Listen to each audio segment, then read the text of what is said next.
My name is Mark Brand. I'm the business owner. I lived in Gastown for 6 years, proudly.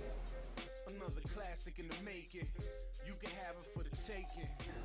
I first visited the neighborhood around 2006. I just moved to Vancouver from Australia after doing 10 years there, and traveled around the city and didn't really care much for the other neighborhoods. They reminded me of everywhere else on the planet that's metropolitan. So Gastown had a lot of character. It was a lot sketchier back then, but I just really enjoyed the grit and the culture and the soul of the neighborhood.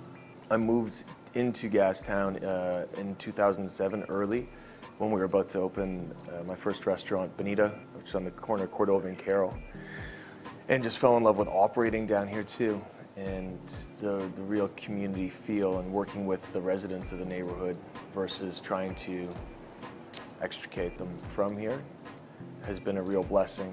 So we're sitting in the store now, and we've opened 5 other businesses with various partners in the span of 3.5, almost 4 years, all within 2 blocks of each other. Yeah, there's been accusations, which I always find adorable, which is just going to incense people more about me gentrifying the area. Save-On got accused of that. All of the buildings that I've taken over, literally every single space that I occupy was derelict.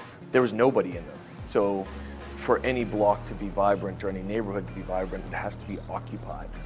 And the thought of us being a detriment to the neighborhood by gentrifying it is not only ludicrous, it's borderline insane. We employ through all the businesses over 50 downtown Eastside residents. And I should be clear about that. That doesn't necessarily mean people who live in SROs, but people who live in the downtown Eastside. So we don't discriminate and try and marginalize people and say, oh, so-and-so lives in low-income housing and so-and-so lives with 5 other guys because they all skate. Doesn't matter. If you're struggling and you're working, then everybody's pretty much the same in my eyes.